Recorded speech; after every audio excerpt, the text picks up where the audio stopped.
This podcast contains discussion of sexual abuse that some listeners may find upsetting.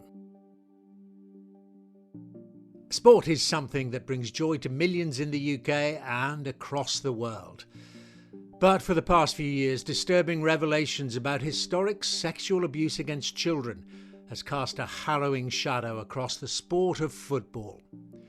The Football Association, the governing body responsible for overseeing the amateur and professional teams, has released the highly anticipated Sheldon Report. This report was commissioned in 2016. Andy Woodward did what is now a seminal interview with the Guardian newspaper, in which he revealed he waived his right to anonymity and revealed that over a period of several years he'd suffered sustained sexual abuse by Barry Bennell, and that then opened the door for other victims, first of Bennell and then of other individuals at other football clubs, to reveal that they too had been victim of horrific sexual abuse within football.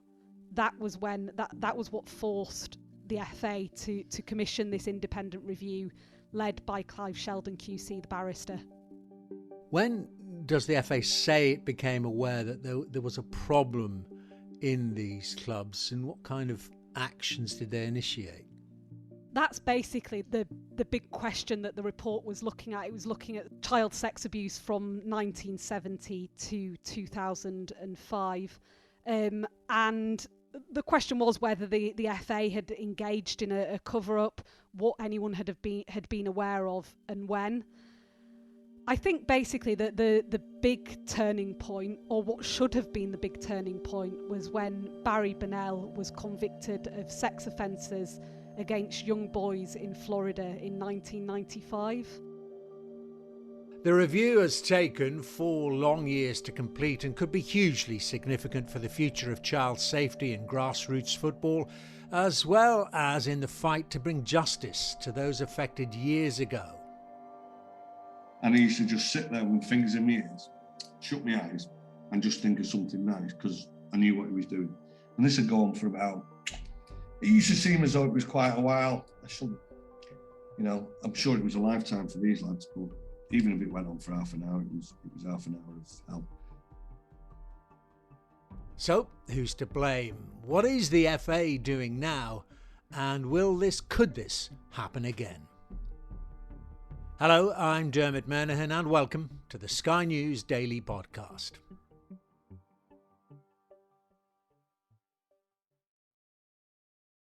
This story starts long before this report, long before any investigations, long before the culture of silence had been broken.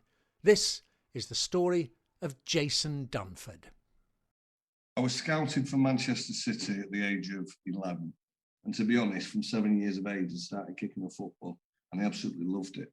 I was brought up in a very humble home. My father was a plumber. My mum was a cleaner. I didn't know where it was going to take me. And then all of a sudden, one day, there was a knock on the door, and it was literally like a knock on the door. And this guy turned up with this Manchester City tracksuit on. And his name was Ray Heiner. And he sat down, and he was a lovely guy. And he knocked on the door and asked my mum and dad whether I'd like the opportunity to go to Manchester City. I'd been with Ray about a year. He'd set up a fantastic team that in the first 12 months, we just went round, winning virtually every game we ever played. I think we were unbeaten. It was quite special feeling that you were part of this big, massive football club. I was really, really enjoying it. And I was probably playing way above myself as well. I was thriving. Towards the end of the season, we were playing one game, and this guy turned up on the sideline, and he just stood out like a sore thumb. He had this big mop of curly hair, suntan, and this big designer sort of tracksuit on. He just stood out, and he was juggling with the ball. The best way to describe it is that he was just craving and pulling the tension on the sideline while we were playing football for these kids to come and watch him. We get told by Ray that had been with us for the first 12 months, and this is Barry Bennell, and he wants to introduce us to him. And Barry Bennell is he's like the head coach at Manchester City Academy. And I didn't like him from the minute I saw him. I just didn't get a good feeling, didn't get a good vibe about the guy. And we get told at the end of the season that we're not going to be playing for Ray next year. Barry Burnell is now going to be our new coach and he's going to take our team. So the first season I go and play for him, I'm under 13s, so I'll be about 12 years of age. Barry Burnell walks in after the game, the last game of the season, and says, just to let you all know, I'm going to speak to your parents and we're going to be having bonding sessions. And these bonding sessions are going to be about me getting to know you, and didn't you need to get to know us just?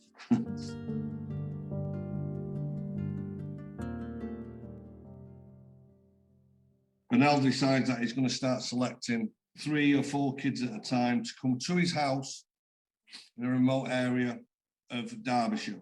And the first thing that struck me as soon as you walked into the house was the smell of animals. That was the first thing I remember, just thinking, whoa, that's a strong odor of dogs. And he had these 2 dogs. And when I say, like, they were nasty, they were aggressive, they really were. He kept them in cages. But the other thing that struck me as soon as you walked in, it was like walking into like a mini arcade. It was like fruit machines, jukeboxes, pinball machines. Now in 1982, I'd never seen anything like this apart from when it was at sort of like the seaside. We'd been, abroad on holiday or anything like that. It was a theatre to entertain kids. I got a letter through the post from the FA saying, Jason, you've won this competition for, of all the kids in England, you've won this competition, along with 2 other guys in different age categories. So I'd been about 12, I think. So I think maybe it was an under 13 thing. But because you've won this competition from the FA, we're going to send our World Cup winning captain, Sir Bobby Moore and Gordon Banks and another player. And they're going to give you one-on-one personal coaching for 3 days at the Butlins holiday camp in Pwllheli in Wales. So I was ecstatic that I'd won this competition and privileged and honoured that I'm going spending 2 or 3 days to be coached and one-on-one by World Cup winning, top of the game footballers at this point. Next minute, I don't know how he knew, don't know, to this day, I don't. But Barry Burnell, he said, I need to speak to your mum and dad. He said, I'm going to sort it out, I'm coming with you. And I cut a long story short, he comes to the house, picks me up the eve of my first day down there. Roof down, nice summer's day, and we're driving down to Pwllheli, which from Manchester is about 2 hours. So I have a nice drive down there. He's being really kind to me at this point because he normally hurts me, normally sort of mimics me. Wasn't the nicest man, but he was being kind to me. Obviously, I knew something was coming, just didn't know what yet. We met another boy down there. That boy turns out to be a lad called Chris Unsworth, who 5 years ago now, was sat on the Victoria Derbyshire show. And me and Chris told the world what had happened, along with Stevie Walters and Andy Woodward. It was absolutely amazing. It was the biggest moment of my football career at this point, because Bobby Moore was, and still is to this day, the only man who's ever lifted the World Cup. And in football terms, it's meeting your idol. And he played the same position as I did. So this was like an amazing, it's going to be amazing 2 or 3 days. So looking forward to it. And we're having a real good training session with these pros. And it's fantastic. About 10 minutes before the end, I just see the curly hair on the side of me eye just pick up. And Burnell stood there with a ball at his feet in his tracksuit. And he's asked us to meet us in like the canteen restaurant. So I think we sat in there and we were having chicken and chips or whatever. And I remember thinking to myself, what's this you've got over here? And I tasted it, and it was disgusting. And I said, what's that drink that you've got us there? He said, it's apple juice. As I know now, this apple juice was cider. Another little trick that he played. It goes dark and basically he says, right, lads, you're going to have to get back off to your chalets. And me and Chris, we had a single bed each. The next bit, all I can remember, my memory goes back to him being naked, then all of a sudden putting a pair of football shorts, not aware if his football shorts came. And he got in bed with Chris in a single bed. I can't remember the abuse that he delivered onto Chris Unsworth that night, because I was thinking, please don't come and grab me, please don't come. I couldn't get out that chalet. He'd locked that chalet. And I remember thinking, I was just lay there frozen. thinking, please do not come in this bed. All I hear is these footsteps, adult footsteps like your parents on the landing, boom, boom, boom, straight to my bed. And he doesn't grab me because quite nasty, but normally he used to grab me. He just holds me on top of my shoulders and starts rubbing his fingers quite intimately across my chest. Then starts going down towards my stomach. And then obviously from my stomach, you know where it's going to go next. When he gets to my stomach, as I'm laid down, because he's just like budged up on the bed to me, as he gets to my stomach, I just move his hand, just shunts his hand across. And he doesn't take no. He puts it back on, but he doesn't go back on my stomach because I put my arm across my stomach. He goes straight to just before the top of my leg in my groin area. At that point, I just went bang. Can't remember whether I slapped him or whether I punched him, but basically it shook him enough for him to jump up. He grabbed me by, at that time, he used to have blonde, quite wavy length hair. He grabbed me by the back of the hair. And like, he didn't headbutt me, but it was like it was his shoulder, the corner of his shoulder. But I remember it being hard and it hurt. And I got up and I just started shouting. I was lucky because I did fight him off. He didn't get his horrible way with me, but I couldn't get out of the chalet. I wanted to run, I wanted to scream. And what he was doing is I could see that he was getting nervous. Lights went on and he was getting nervous. He was like, shut up, or else I will hurt you. And basically what he didn't want to do is he didn't want to draw any attention. Why would a kid be screaming with a football coach in a chalet? The next day came. I just remember the night time just going, at some point I must have been back in my bed. I must have fell asleep. You know what? He said, it was something along the lines of, you've got to phone your mother today, haven't you? So I said, yeah, I'm going to phone my mum before I go to the football. So he said, right. He said, let me tell you this now. He said, I don't know whether to tell you, Mum, the amount of abuse that you give to me last night, that you physically hit me, because I don't want you not being a professional footballer, Jason. You've got so much talent, I don't want you to waste this. So I found myself apologising. Coming up, our sports correspondent Martha Kellner reveals what the FA are doing now to protect children.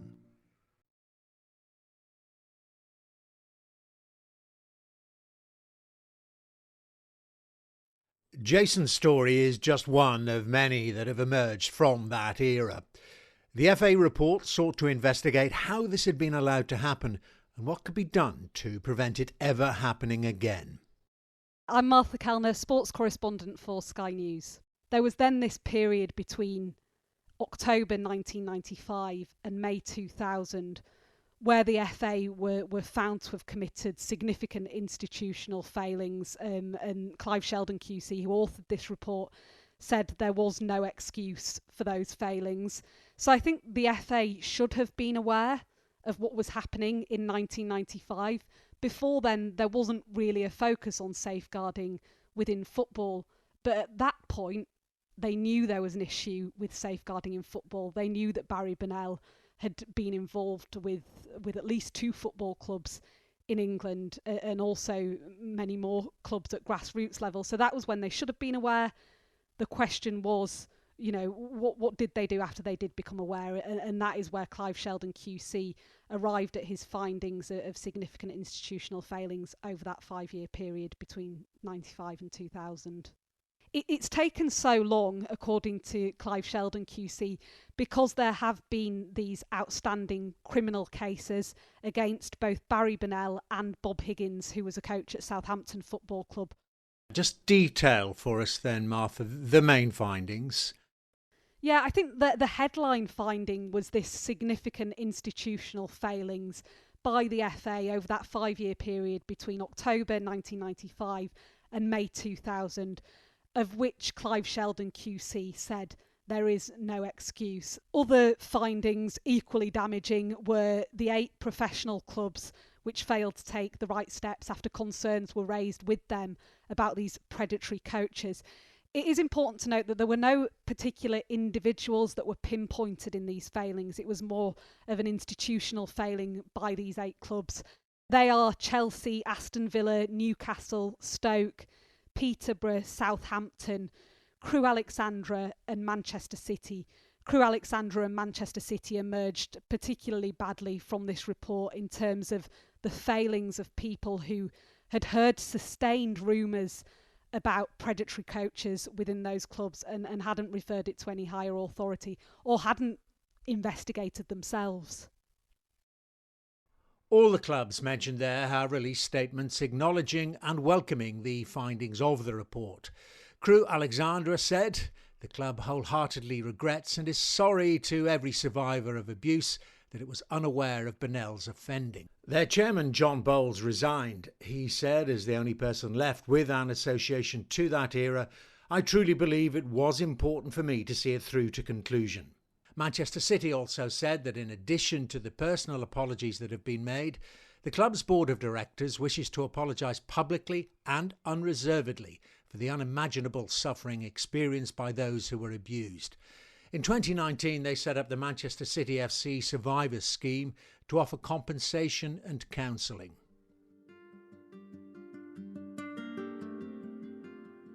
He used to get his 3 or 4 what he fancied for the night.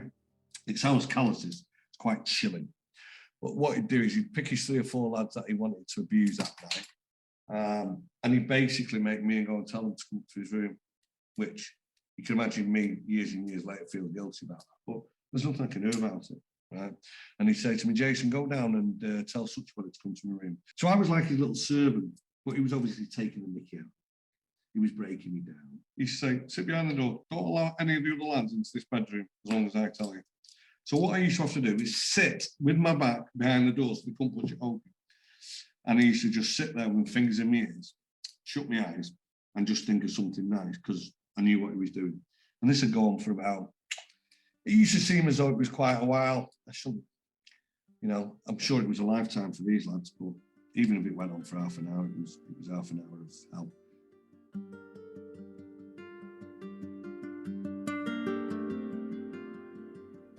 Barry Bennell, the man who we mentioned before, who was the most prolific sex abuser of young boys in football, he was jailed, as I mentioned before, in Florida in 1995. It wasn't until 2011, 16 years later, that the FA finally banned him from footballing activities.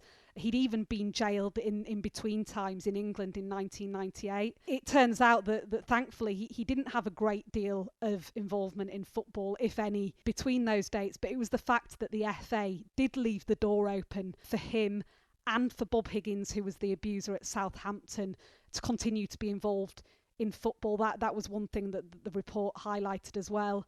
And just, I think, the scale of this, it was a 710-page report. It said that it's likely that there were 240 suspects and 692 survivors. That figure in actual fact is likely to be much higher because much sex abuse goes unreported anyway.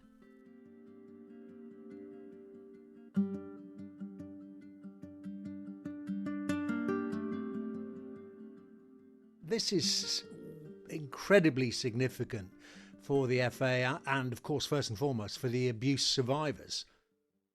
Yeah, it really is. And I think there were certain things that the survivors were looking for and didn't feel like the report necessarily delivered. Even though it was 710 pages long, they felt that maybe the breadth of it meant that some of the detail wasn't nailed down.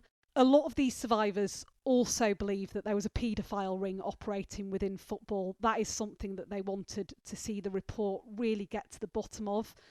Now, Clive Sheldon QC did accept that some of the perpetrators knew each other, and in fact there was evidence, there was a photo of Barry Bennell and Bob Higgins together at a junior football tournament, but he dismissed their belief that there had been a paedophile ring.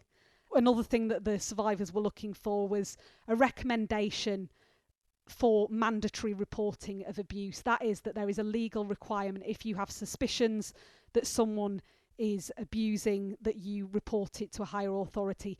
Now, Clive Sheldon QC said that that wasn't within his remit, and I think a lot of survivors that I've spoken to were disappointed about that, and some people would say understandably so.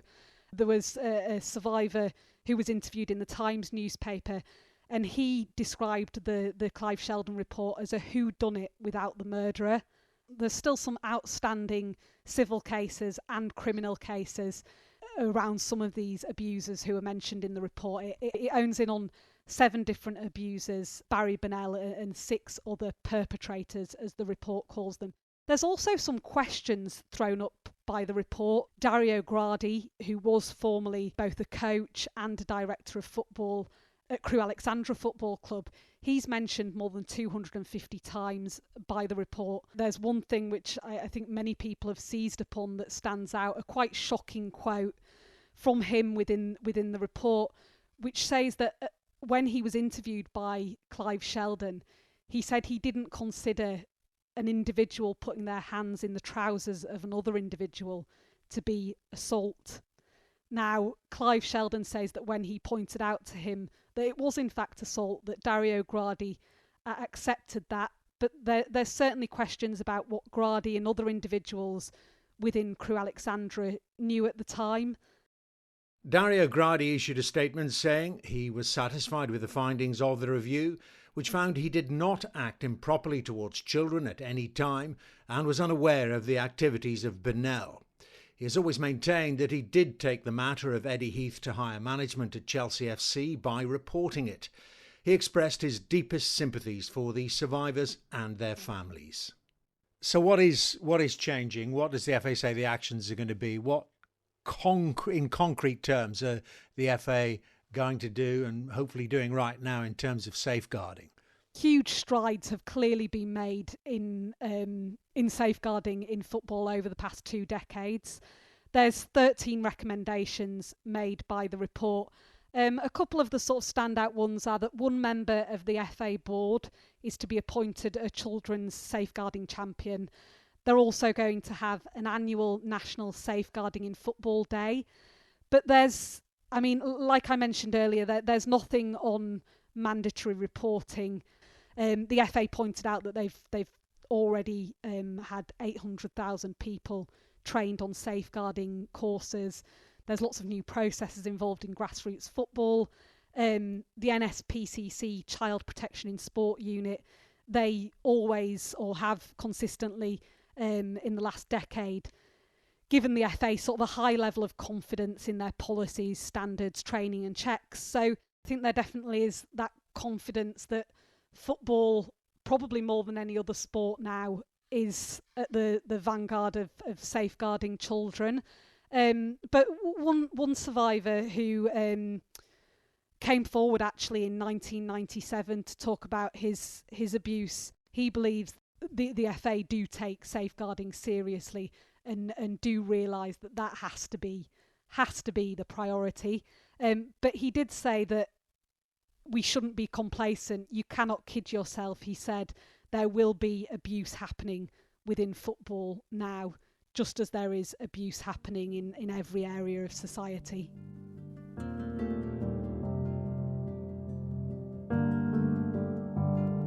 I saw it all. I didn't go through the physical side of it. I was like the watchtower. We allow parents to think, be careful, look out for things, when my kid's in there. As I said, I've got a 5-year-old boy now. He's just starting playing this little football at his soccer school. But again, I'm going to go through all that with him. And I'm in a position where I've been there and I've got a T-shirt, so I know what to look out for. But these parents need to know what to look out for. The chief executive of the FA, Mark Bullingham, released a statement welcoming the report and recognising the bravery of the survivors who came forward. He said the FA agrees that the sports governing bodies have limited jurisdiction in certain areas and this should be discussed with government and other sporting bodies. He went on to say that while football is a very different place, threats to children still exist in society and urged parents and carers to be aware of risks, especially online. He said this has been a critical moment for those in English football and everything must be done to learn lessons and ensure we never see a repeat of this abuse. Survivors UK provides information, support and counselling for men who've been raped or sexually abused. You can visit survivorsuk.org for more information. And if you have concerns about someone's behaviour towards a child, online or offline, you can visit ceop.police.uk. That's ceop.police.uk to contact the Child Exploitation and Online Protection Centre, CEOP. Thank you to Jason and Martha, and thank you to you too for listening to the Sky News Daily podcast with me, Dermot Murnaghan. This episode is produced by Lauren Pinkney and Nicola Ayres. And if you want to stay up to date with stories like this, do head over to our website and app. And if you enjoyed this podcast, do feel free to subscribe and leave a review.